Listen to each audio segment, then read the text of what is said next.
Hey there everyone, it's Brendan here from the Crypto 101 team, and in today's video, I want to talk about a very important topic because I've seen a lot of questions floating around out there, like has Bitcoin put in a reversal, can it hit new all-time highs, and how high can Bitcoin realistically go by the end of this year? Now luckily, most of the key and leading TradFi figures have already put out their Bitcoin price predictions for what they think Bitcoin can hit in 2025.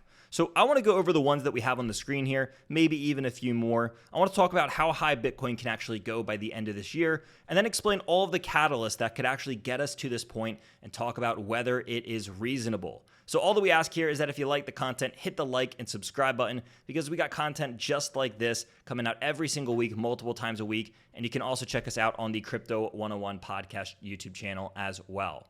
So let's kick things off here because, again, a lot of the leaders in the traditional financial space, they're even commenting on this. They're saying, hey, we think Bitcoin can hit blank by the end of 2025. So what are some of these price predictions? Well, we have Tom Lee from Fundstrat saying, I think it can hit $250,000. Standard Chartered thinks it can hit $200,000. Bernstein Research thinks that it can hit $200K as well.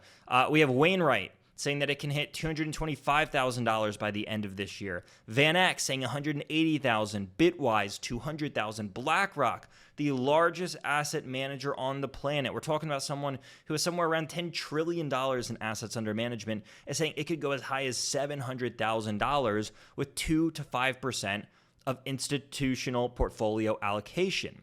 Well, what about some of these other ones? Well, Charles Schwab, another massive name in the space, they think that it could conditionally go up to even $1 million by the end of this year or the end of this cycle. Pantera is saying we think that it can go to $148,000. Galaxy thinks it can go to $185,000, and Deepwater thinks that it can go to $150,000. Now, the first thing that you'll notice is that yes, this list it waxes and it wanes, and there is a bit of variety in it.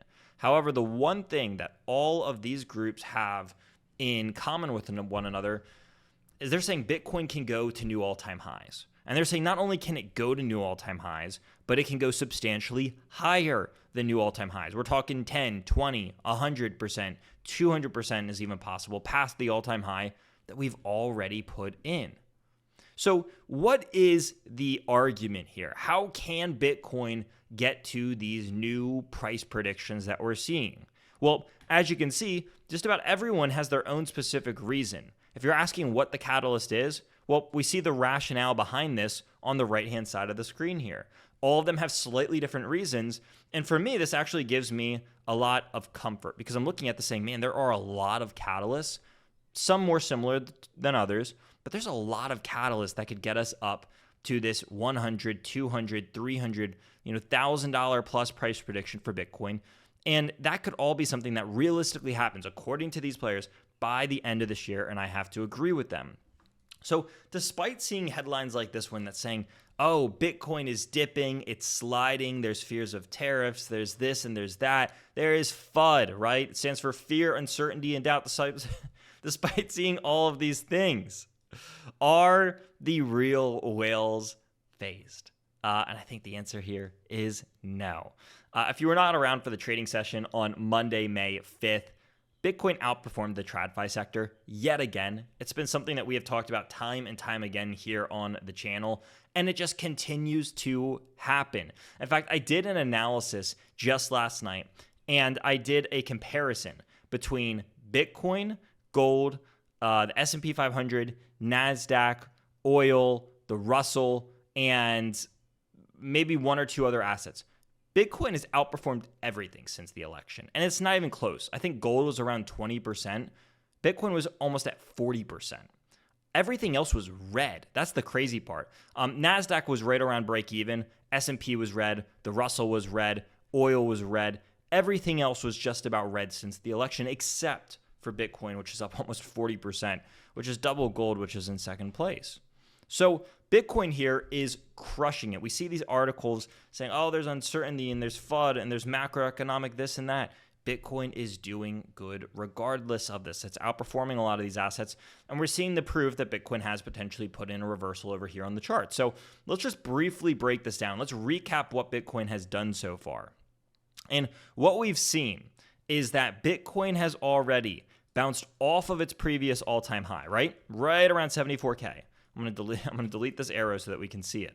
Bitcoin has bounced off of this all-time high, turned this massive resistance into a newfound support, formed a double bottom here on the candle chart, bounced off this level, broke through the 20, the 50, the 200-day moving averages, even its AVWAP from the high, the anchor volume weighted average price from the all-time high, broke through that, broke into its previous consolidation zone, and is now holding on and testing this as a newfound support. It also broke its primary downtrend line, this big resistance line that we've had since the all-time high. It broke out of this as well, and now it's consolidating after retesting just below $100,000. So when we're looking at this and we're saying, well, what's the evidence here that Bitcoin is doing good?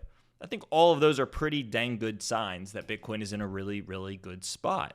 Well, what about the ETF flows, right? We see all the TradFi managers, all the TradFi players, they're saying, hey, we think Bitcoin can go well past new all-time highs. The technicals are saying it looks as if there is a reversal in place for Bitcoin. And the ETF flows align with this theory as well. Just what we've seen in the last 2 weeks. So for the last weeks of April and the first weeks of May so far, we have seen record levels of inflows. I think that we just saw our largest week of inflows, something like $3.3 billion in inflows, which is the largest amount that we've seen, I think, since Election Day.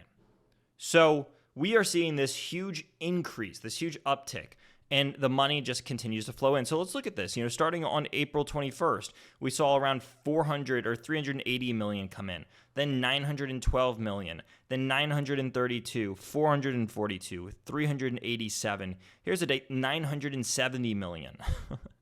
Then it continues onwards, and we do have a little bit of outflows here and there, but the inflows far surpass the outflows. Here's another big one from May 2nd. 675 million. Right before that, another 500 million. The inflows into these Bitcoin ETFs are gigantic. Maybe that's not even a bullish enough word. There is billions and billions of dollars flowing into these things, and there's a tension happening all over the place. In fact, an article that I didn't even get to include in here is talking about how states are starting to adopt a Bitcoin strategic reserve on a state level, not a federal level. This is different from what we're seeing on a federal level in the U.S. We're also seeing this happen in countries around the world. Sovereign wealth funds are looking at this. Companies are looking at this. This is all stuff that we've covered in some of our previous market updates and rundowns in some of the prior weeks. So what are we looking at here for Bitcoin? Let's answer the original 3 questions. Number 1, is Bitcoin putting in a reversal? I think it looks mighty dang good for a reversal, right? We talked about all the technical evidence, all the fundamental evidence. Number 2, are new all-time highs possible? I think also, going back to the original thing, I would say so. I would side with all these financial leaders who have billions, if not trillions of dollars in assets. They probably have enough money to pull together the smartest financial minds on the earth, right? If you have billions or trillions of dollars, you can hire the smartest people in the world. And if they think it, I want to side with them. Also, we zoom out over here on the chart, and guess what? The trend is our friend. We zoom out here. This thing looks good in the long term. It is up and to the right, even on a logarithmic scale. So we continue to see this, and it looks mighty dang good. I'm going to keep saying it. And then the final question, how high can Bitcoin go? And I think that this one's going to be the hardest one to actually answer, right? Because no one truly knows at the end of the day. But I think the one thing that we can all agree on here is that it looks like Bitcoin is going to continue to go up and to the right, right? So, is it 150,000? Is it 200,000? Is it 300? Is it a million? Like Charles Schwab has kind of speculated around. Is it $700,000 like BlackRock has talked about? Well, in truth, I think by the end of this year, those might be a little bit high. Is it possible? Absolutely. Are they a little bit on the higher end? I'd say yes. But I will say that I think that new all-time highs on Bitcoin are not only possible, but probable by the end of this year. Now, whether that is $150,000 or $200,000 or $300,000, we'll have to wait and see. Hopefully it's more than that. But I think the one thing that we can all agree on and even just acknowledge is that the data is pointing that Bitcoin wants to go higher. It's outperforming the TradFi sector, which is already starting to recover and do a lot better. And the bullish case for Bitcoin just continues to get stronger every single day. So thank you all for watching this video. If you did like it, make sure you hit that like and subscribe button because we have content just like this one coming out every single week. And if you're looking for more content, then you can always go ahead and check out our Crypto 101 podcast channel on YouTube as well, because we're constantly posting new market updates, podcast, video tutorials, you name it. We got all sorts of videos coming out over there as well. So thank you all for watching this video, and we'll see all of you at the same time, same place next week. Now, if you want to stay extra connected in the crypto space, then you can join us at Crypt Nation. This is a community with thousands of other like-minded individuals who are constantly talking about the markets, different cryptocurrency projects, and what's going on. In fact, we're running a special promo right now where you can get access to our entire crypto portfolio for just $1. And what I've done is I've already gone ahead and left a link to that in the description down below. So feel free to check that out, and we'll see all of you very, very soon.